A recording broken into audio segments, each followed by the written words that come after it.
Good evening, good afternoon. Welcome everyone from wherever you're joining us. Welcome to our webinar series, Expert Speak, in association with IABAC, the International Association for Business Analytics Certification.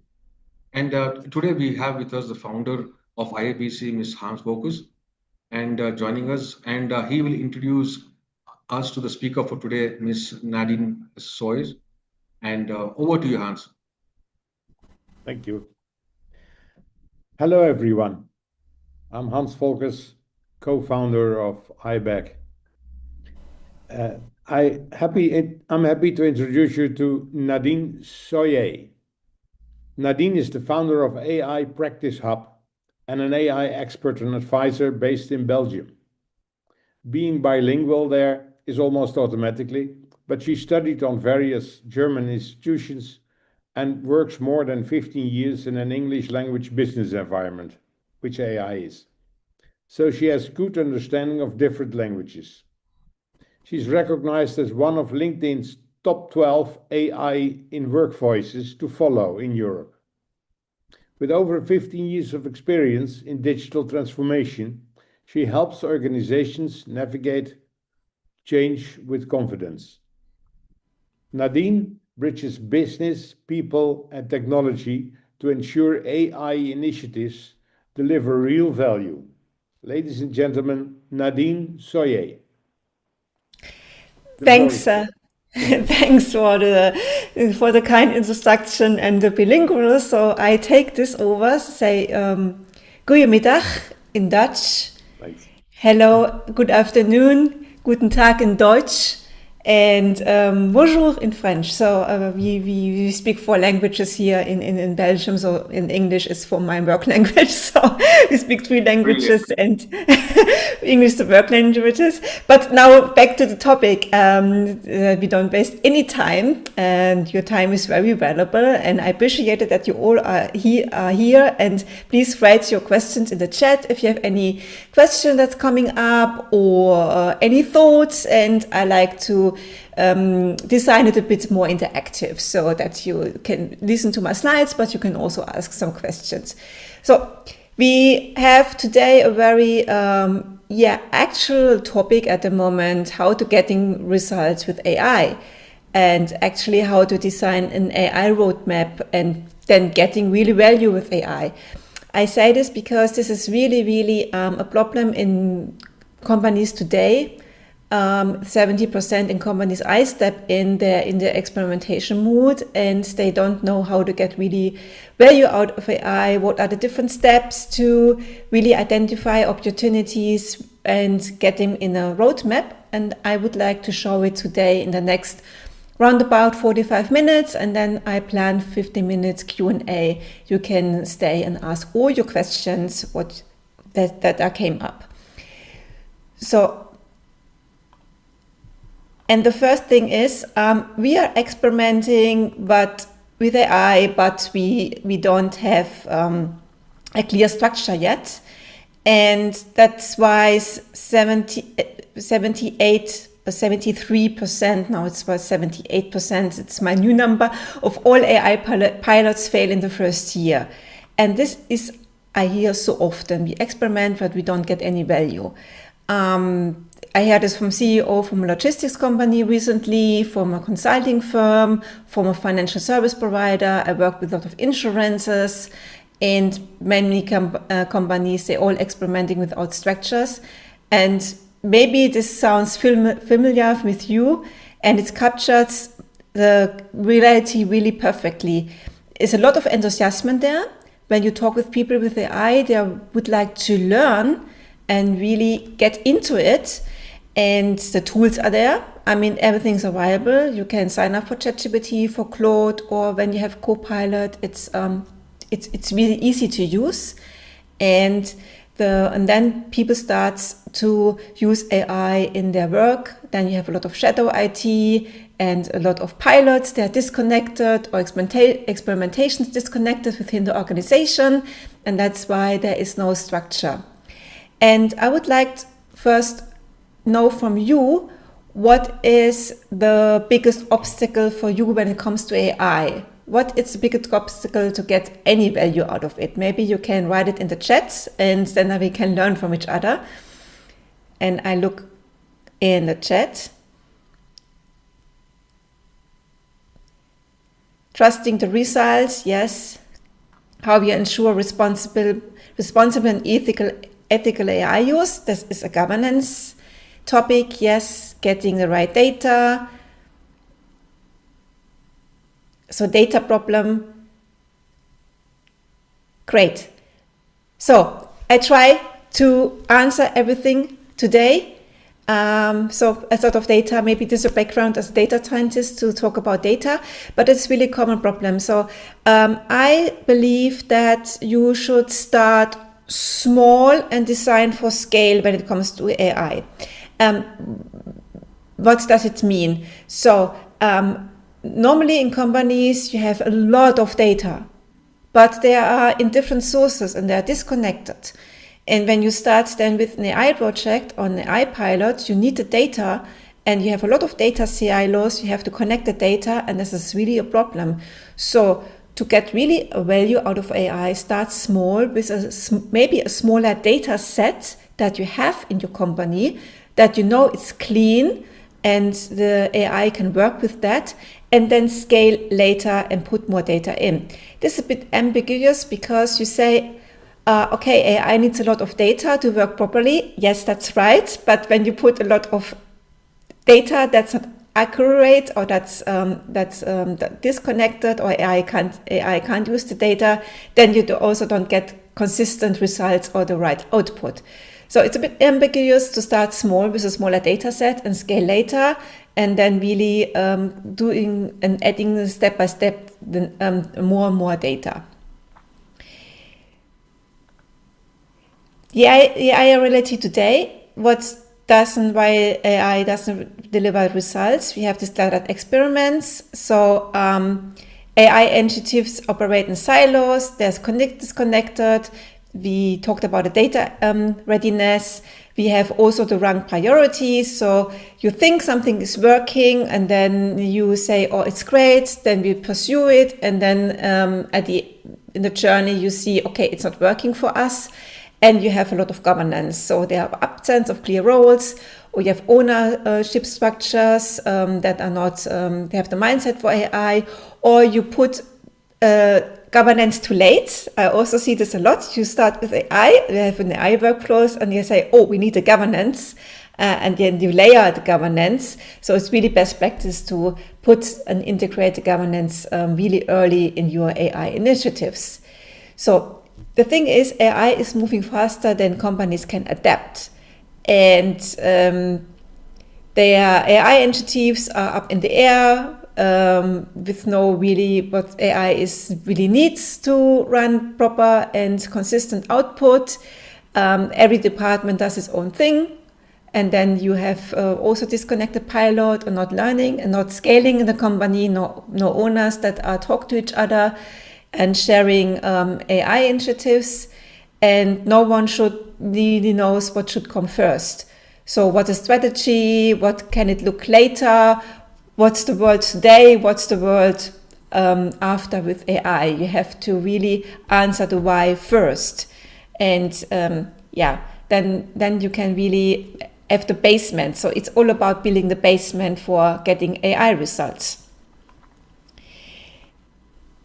And what do you find most overwhelming about AI right now? So we talked about the obstacles. So maybe you said, oh, that's something I don't get the results now. But what did you find most overwhelming? Is this too much information, too dynamic, too many tools? So maybe you can also write it in the chat so we can learn from each other, if you like. I look in the chat. Too many tools, yes. Okay. So also no really policy, what tool for what, or no onboarding, no enablement. Yeah. Okay. Also too many tools and too many information, cluttered information, standard framework. oh, I like frameworks. So when I work with my clients, I always apply frameworks that are very practical to walk you through step by step to the whole journey, because people need frameworks. It's my learning from the last years. The variation of parties leading the tools and the games, yes, the stakeholder inside. Great. So, yeah, this is really what I also see in the practice. You need really clear roles inside the organization. So you need an owner. When you have a business case, you say, okay, I own the business case. You don't need to have to be a programmer or a data scientist to own a business case, but to have an oversight about the key performance indicators and the results. And really, you are the responsible person for this business case. Then you have data scientists, data management, some people that are dealing with governance, and they all should work together within the organization in a broader way so that everything is connected. Great. So these are really the essential steps to build a roadmap. We really build the basement first. So we choose a business unit where we can find AI opportunities, assess and discover the AI readiness of the use cases. This is also best practices. When you have a use case, you say, okay, great, it sounds good, but assess it first if it's feasible and have the impact you expect. And then you have business objectives like the use case identification, prioritization. Then you plan the roadmap with all the requirements, and you have implementation, and don't forget enablement and adoption. AI is a big change management topic in organizations. So people need really communications, a guidance from leadership, from management to apply the tools in their daily workflows. That's so important. And that's also missed out because you say, okay, we have a roadmap, now everything is running, but you also have to think about your people in the organization, and you have to connect technology, organization, business, people all together when you run AI. So the process is, where are AI opportunities? So there are some hidden points you can ask yourself, or you can assess your workflows and tasks. So spot recurring patterns is the first one. Where is the same work done? Where are variations? Where do we have repetitive work? Maybe do everything over the same, and that's a lot of frustration in our task and workflow. And the next one is assess the cost of delays. Where do you have long turnaround costs? What do you say? Okay, this is where we cost sensitive, we can do better. And detect inconsistencies. Where does quality vary? Where you say, okay, we need a better quality standards. That's something you can do better. And the next one is quantify rework. Where do teams have to revise work and always detect the same errors over and over again? That's also what AI can solve very well.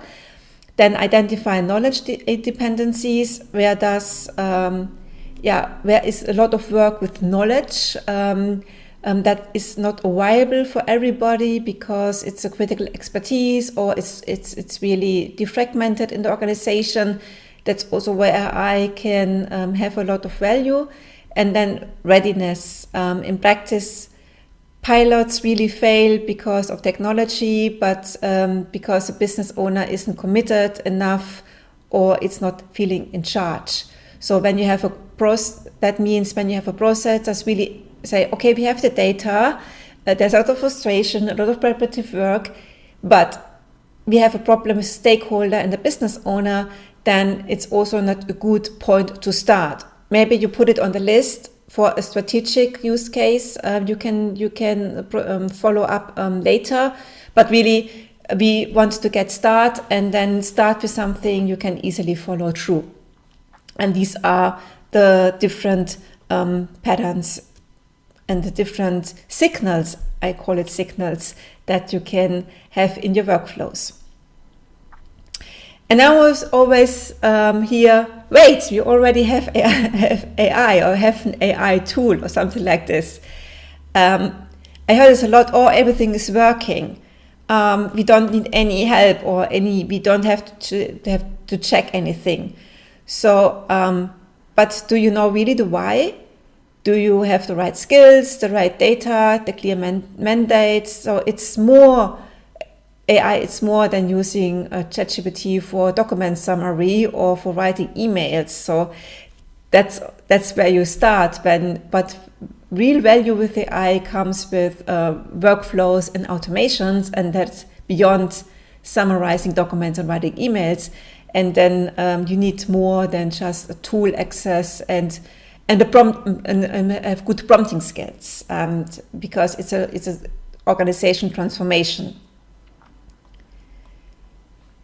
And then we have a use case dilemma, I see. So we could use AI everywhere. This is the paradox of infinite possibilities, too many options that prevent actions. Maybe you know it. You have too many ideas and you don't know where to start. That's what I always see.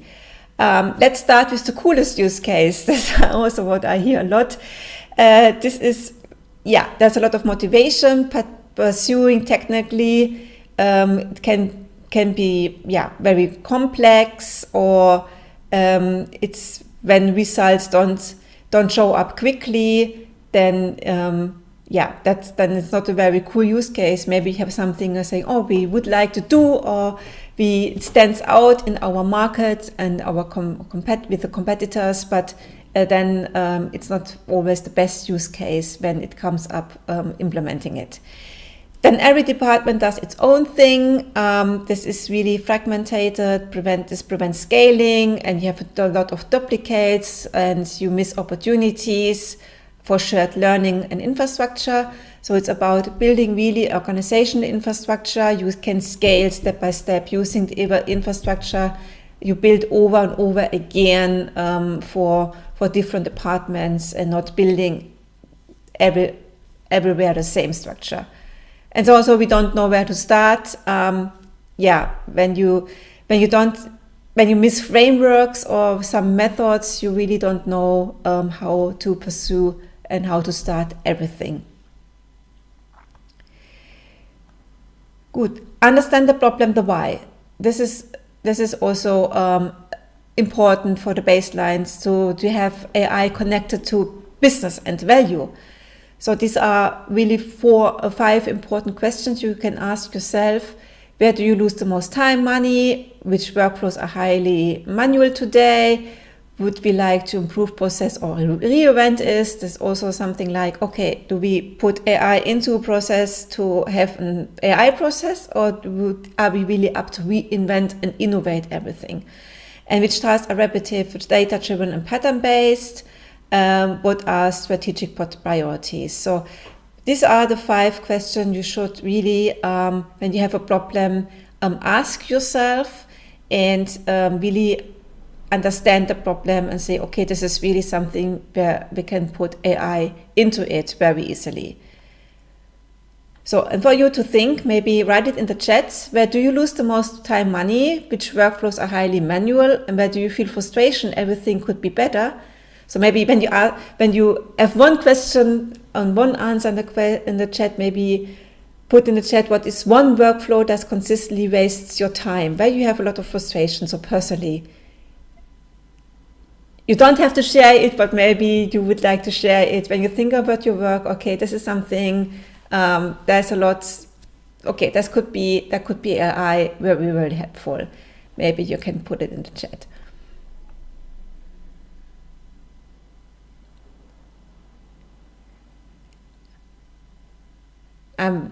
Coding, okay.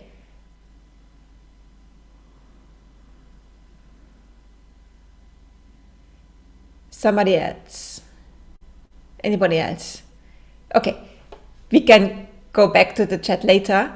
Debugging, okay. Monitoring data entry and analysis, yeah. I mean, there's a lot of repetitive work, I think, and errors that also occur all the same. Documentation, yeah. Yeah, a lot. Okay, great. So to move on. So now maybe you have an idea of something you can proceed with, or more ideas.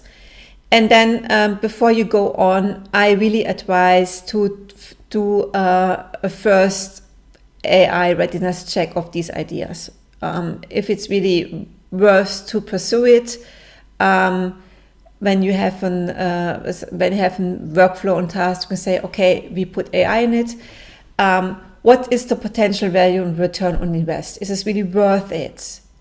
Because setting up AI needs a lot of budget, and you need a return on invest that's worth it, and that you also can defend the budget, or the business owner, the owner of this workflow, can defend the budget. Availability of data.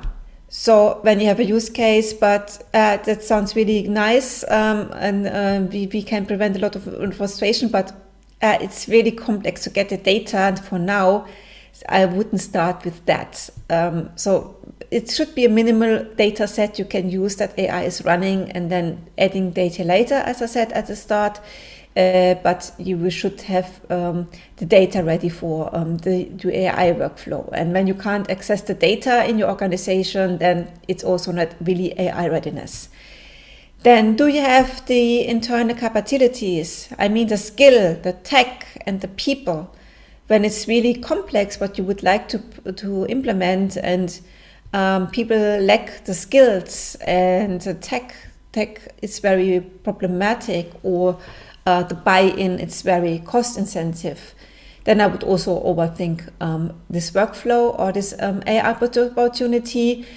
Then also risk governance classifications. So here in Europe, we really get the EU AI Act in place. Then it's really set in there that high risk use case to lower risk use case. You need certain governance in place. And when you really have a high risk use case, I also wouldn't start with that, because you need a clear governance. It's so, for example, when you deal with health data or bank data, private bank data, private customer data, then it's really a high risk workflow, and there you need the human in the loop. For sure. So a human in the loop means that somebody really checks the workflow and not the AI makes the decision. That's really important. I will give you later an example. So these are the 4 categories. I would first check the AI opportunity first, and then put it in a simple matrix. You have some use cases. They are have a high impact and easy to implement. You can say yes to every check, and then these are the quick wins. And I really would start with that, because the quick wins, they have a high business value potential, they have good data availability, they are technically feasible, so technical implementation won't be a problem, and you have an organization readiness, so the people are motivated to implement it. You have an owner that are motivated, you have somebody who gives the budget, and you also have the governance for it. So this is a quick win. I would start with that. But then you have a lot of strategic investments. These are use cases that are highly innovative, but need some preparation and work before implementation. So they are more difficult to implement than the quick wins. I would advise to put that on that list and pursue them, but it needs some time. So when you have a quick win, then you have a rapid prototype, and people get immediately a value out of the AI, or the AI is running within a short amount of time. When you start with a strategic investment, then you lose momentum. That's the risk, so that people are not that motivated in the journey anymore, and they say, oh, it takes so much time to set it up, or why it's not running, when do we get it, and then really lose momentum. So you need a balance of quick wins and strategic investments. And then you have a lot of experimentationals. These are the nice to have, or something, the cool use cases, as we had to the list. So you can easily achieve it, but they have a lower impact. So maybe it's something to stand out, to say as a company, oh, we did it. It's very cool, it's very nice, and people have fun with that. When you have the budget and the time, you can also do that, but it would be not that high priority. And do not implement the low impact and difficult to implement use cases. Really put it out from the list. So you don't have put AI in something just to have AI in something when it's really has a low impact and it's difficult to implement. So that's why I advise to do AI opportunity check and AI readiness check early in the journey to avoid wasting time and budget. So most people do the reality check or the AI readiness check when they have the use case, when they have the prototype already, and then they check if it's feasible, and they say, oh no, it's not feasible, but they waste time and budget into the prototype. So then first do it and then start with the prototype. And that's a big learning from my work with organizations. So when we start then with prototyping, I would advise before implement it with the IT, in your IT infrastructure, build a rapid prototype so that people see it. And that's also a learning, involve people very, very early in the journey, because they know how the workflow runs now and how it can be better with AI. And trust the people that they have the knowledge to do that. And to build a rapid prototype, you don't need to have a really high technical expertise or to program, have to be a programmer, or have to have a lot of code skills. There are a lot of no-code tools out there you can use to build a rapid prototype.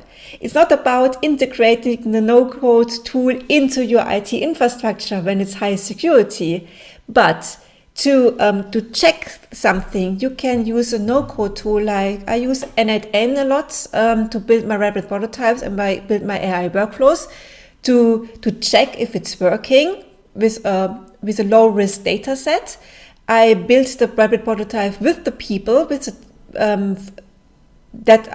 will use the workflows, and then we map the workflows, we build it together, we check it, and then I see, oh wow, now this is the workflow looking with AI. And then we get this rapid prototype running into the infrastructure. Then you need IT and then other people to set it up. So, but you can have this first momentum. You can build momentum with this low code tools, and that's also, you can validate a lot when you start implementing and then validating. Then you can also use a lot of budget and time.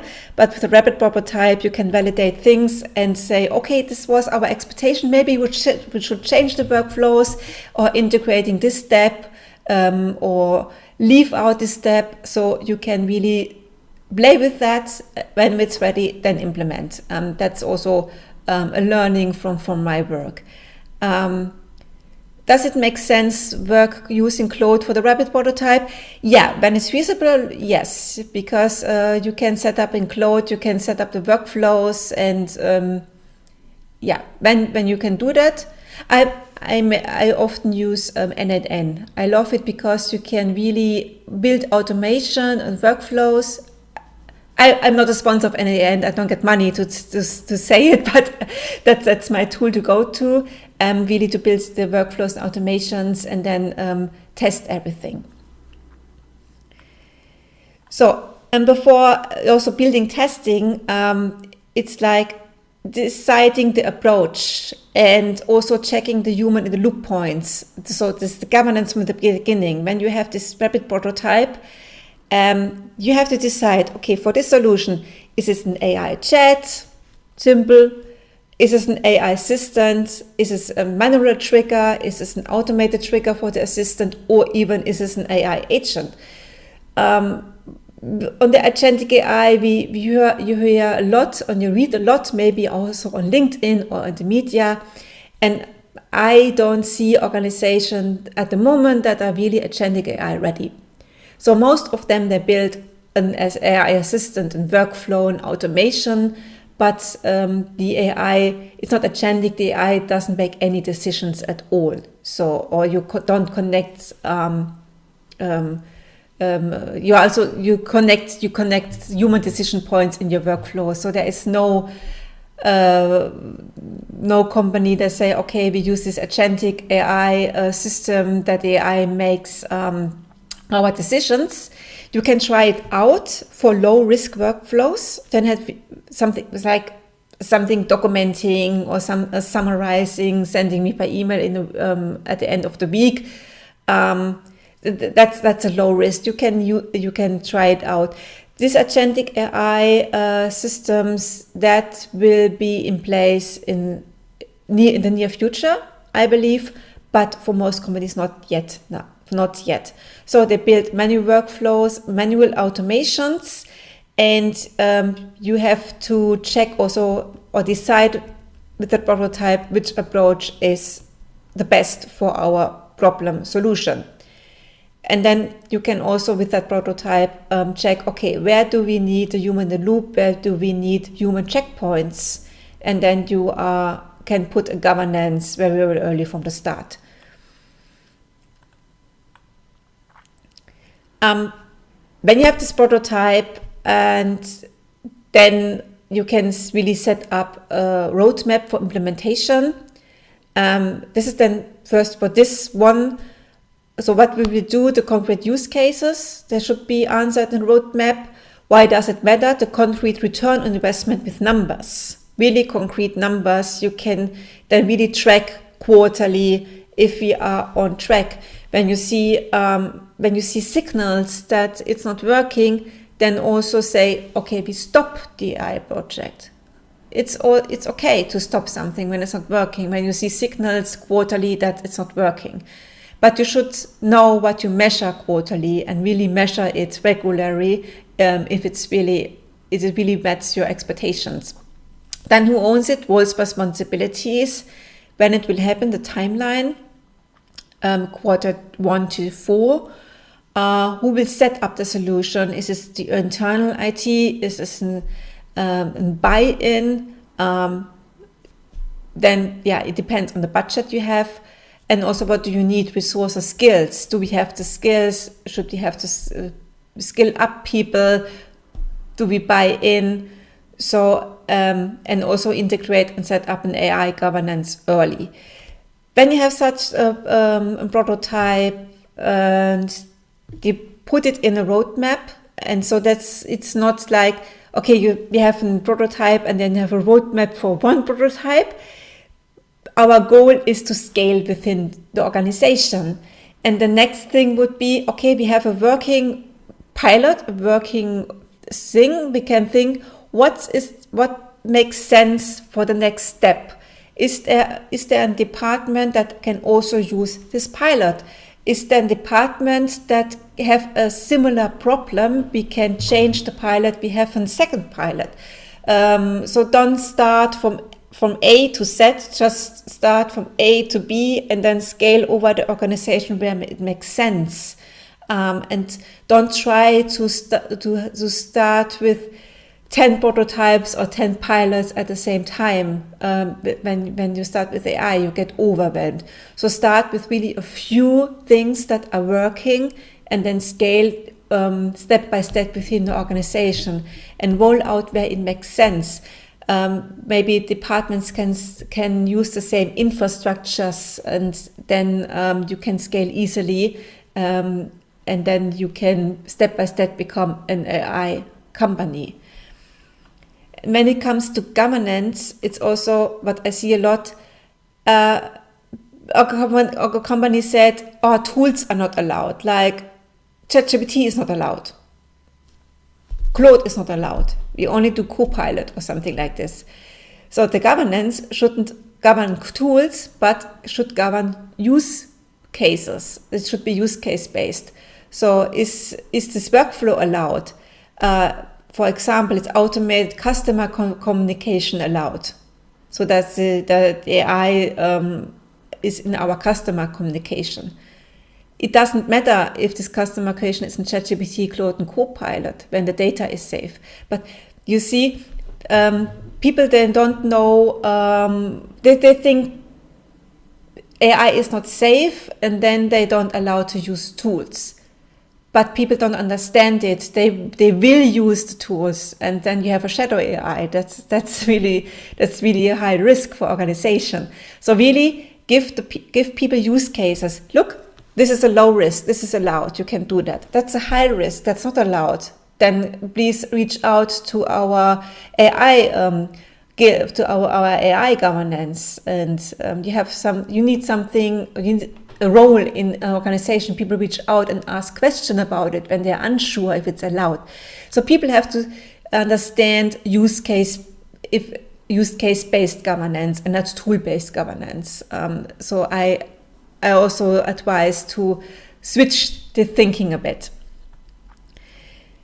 And you can use a traffic light governance model like a mental model. You have green light use cases. They are low risk, internal and reversible. There is a self-service. People understand, okay, this is green. We can use it. We don't need to ask any AI governance role in the company. Then you have yellow-based use cases, the medium risks. They have an operation impact. There you need a fast track review so that it's really tracked by the governance in a fast track and not in a high priority formal process. And then you have the high risk use cases. You need counsel. You need human in the loop. So they maybe are not allowed in the company. So you are not allowed to use it in the AI tool. So people have to understand this mental model, and they need a self-service zone, like internal summarization is green, internal drafts are green, ideation are green. So the green list use cases are low risk, they're internal, and you have a human decision making intact. And also reducing bureaucracy. Think about policy design. I see a lot of legal documents, they are 50-page long and nobody understands. But give people a simple checklist they can apply in their workflows. I mean, you can set up these policy documents, the legal policy documents, you maybe need that for compliance, but don't give that people. They need out checklists they understand and can really apply in their daily work. Because this 50-page policy document nobody uses, but a checklist that's understandable, and people like checklists to use in their daily practice. So, and it's my last question for today. What is the one biggest barrier preventing your organization from making progress with AI? So, maybe we can answer that and then start with that, the Q&A session. If you have any question, you can unmute yourself or write it in the chat.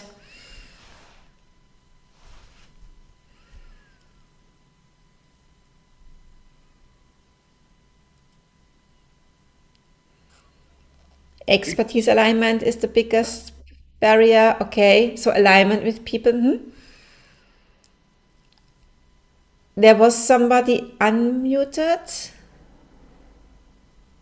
Policy, okay.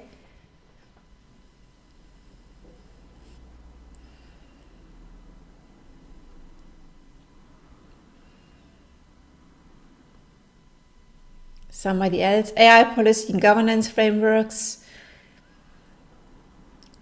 So governance, I think, is a topic of the year when it comes to AI. Patient security, okay. Great. Do you have any questions? Now we have 10 minutes left for questions.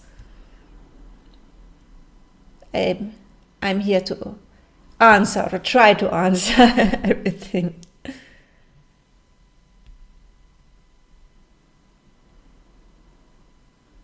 That's a good one. Reluctance to change.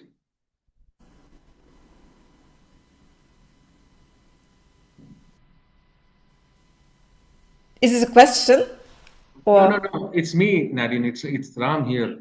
yeah, I know, Ram. Was this a question or was this a comment on the? No, it's a comment actually. The answer, the question you posted, the biggest barrier preventing Yeah. organizations. Okay, great. People are reluctant to change to something which Yeah. they are sure about. Yeah. Good one. Yeah, AI is a big change management initiative. We also see, we have the discussion, will AI take my job? And I say, look, what parts of the job AI can take over? Maybe it's not as, maybe there are parts, and then you have to think, okay, what can I change to have another role or enlarge my role? But then people get out of comfort zone. People don't like to change. But with AI, we have to change that and we need humans in the AI landscape, but we all get other tasks, other roles, and we have to learn other things and new things. And maybe we're waiting for Europe because Europe is the best, I say in terms of governance and frameworks and policies, maybe we have some stringent framework set up by Europe, which will start the ball rolling. Yeah. So there are questions, which industry is leading in adopting AI?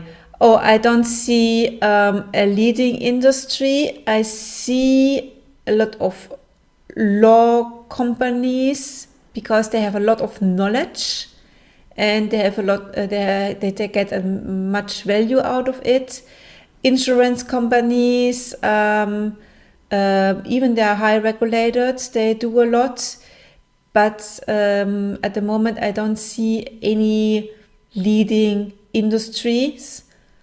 It's more depending on countries. There are countries that are more moving forward than other countries. So that's what I see. Then a question, how important is data quality when implementing AI? Very important.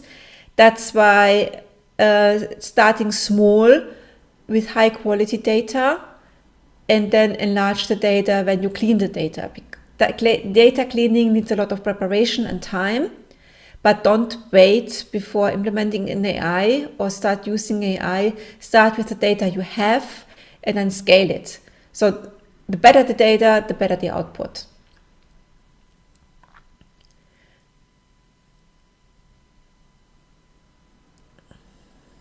The other question is, what key performance indicators should we use to measure AI?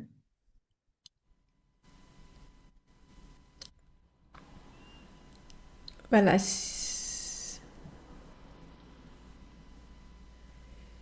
I don't see that question. Is this how important?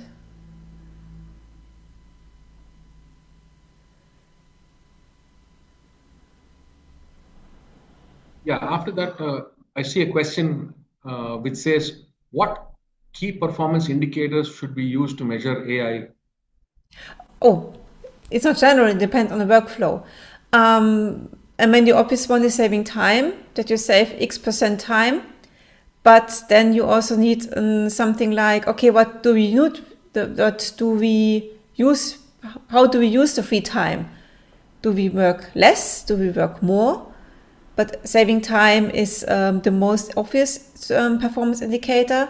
Then costs. Organization try to save costs with AI. So even when something's faster, maybe you can also reduce costs. These are the most performance indicator I see.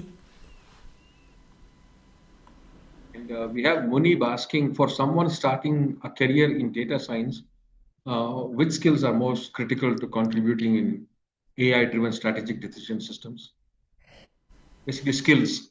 What skills Yeah, are? skills. So dealing with data, I see it's critical. When you are data scientist, I don't know what skills you have or learning at the data in data science. I'm not too much in it, but data management is something that are highly looked for at the moment in companies. Everything with data. So I think data science is something like that. Dealing with data, setting up data management in organizations. Mhm. Yeah, we have another attendee asking, should we build AI models in-house or use third-party platforms? Most companies I work with, they use the third-party models because they are really set up, really good set up, and building an own model. It's really complex. It's really cost intensive. You need a lot of budget, and I advise using a GPT or Claude or Copilot and integrate it in your IT infrastructure. Because building an own model is like, I mean, there's so many good models out there, and you have also you don't have to develop it, you also have to maintain it and update it. So, and when you see how many updates you get in Claude and in ChatGPT or in Copilot, that's really hard to maintain that. So I advise to use the third-party model. I think we have a attendee asking the question you asked everybody. How do we overcome resistance to AI within an organization? The same thing to what is the biggest barrier. Yeah. Yeah. What do you think? Yeah, integrate people from the start on. So AI is not a top-down project, but it's a mix of top-down and bottom-up. So when you say, okay, here's an AI tool or here's an AI workflow, people are not motivated to use it. Ask people, integrate them when you work these workflows or when you set up AI opportunities. Integrate people from the start on to build momentum, to build motivation, to get their opinion. And then they also feel something like with an ownership. They are not the owner, but they feel an ownership and they see, okay, this gets value. Then also start with the quick wins, that people see the value immediately and that it doesn't take a long time to set up an AI initiative. So when people see the value of AI, it's really helpful for us, then you also can create momentum. And then also upskill people. Nobody is really, not everybody is, tool savvy. Upskill people to use AI tools, set up an AI championship system. Everywhere I see people, they are motivated to AI, they have a lot of knowledge, they would like to help their colleagues. So use AI champions that are helpful in your organization, help people out when they have questions. But the quick wins, quick value, involving people from the start, then you can create the momentum. We have an interesting question from Eileen Juma. She's giving a use case saying that, example, she's quoting that, both the intermediary and the insurance company want to collect client data and process it before sharing it to the next data processor.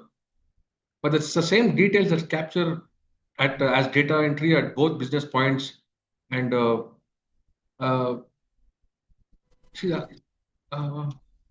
which is a cost for time consumption and resources. Can AI integration help bridge this processing gap? I think she's talking about the insurance company where they're collecting same data at multiple points. So Yeah. she wants to know if she can speed it up. Yeah. Okay.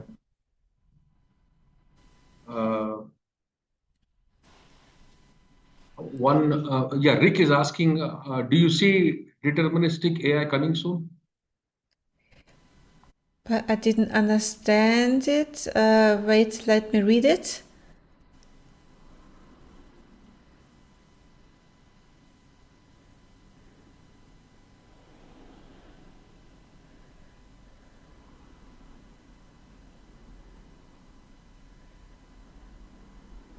I can't see it in the chat. Can you repeat it? No, it's in the Q&A section, Nadine. Okay. Yeah, we have a question after the one you said, like, how do we overcome resistance to AI within organization? After that, we have Rick Bennis asking, do you see deterministic AI coming soon? It's generative AI. Now it's like, AGI, and it's artificial super intelligence. Yeah, maybe he's talking about something which is coming after AGI. I don't know really. I mean, we have this super interventional, but in my work, I don't deal with that, honestly, because this is really out of reach at the moment for companies. I mean, I read a lot of studies, what's the future with AI, but when you really start with simple technologies. Okay. We have Tobias asking, how safe and secure is the data uploaded into an open AI? Good question. Good question. I wouldn't use OpenAI for secure data or personal data. Companies that use OpenAI or GPT for internal use, they host the GPT on own server and disconnected from the internet. So that it only uses the company data, or do you have the model training, but your company data don't go on a server to OpenAI in the US, and you don't know how the data is used from ChatGPT or from OpenAI. So don't use private data, secure data in OpenAI. Companies here in Europe, I see they use a lot Copilot from Microsoft, because Copilot is more integrated in the company infrastructure, and it's safer. And you can also use the latest GPT model, and also you can use Claude in OpenAI in Microsoft Copilot, and that's what I see company prefer now. So don't use secure data in ChatGPT. I think it's a valid question, Nadine, because why OpenAI, ChatGPT was in trouble with the newsrooms called Politico and New York Times. They trained their models without taking permission of the journalist who wrote articles from New York Times and Politico, and they got sued maybe a year ago. Politico had an out-of-court settlement, but I don't think New York Times settled it. They're still on that verge of getting sued. That you used our journalists' articles into your training program without our permission. So it's a very valid question. Yeah. And we'll take a couple more if you have time. So there is another question. Please take it. Okay? What skills should I learn? What roadmap I should follow to become a data engineer? I think you answered it with the data science question. Yeah. You take the next one, which you have not answered.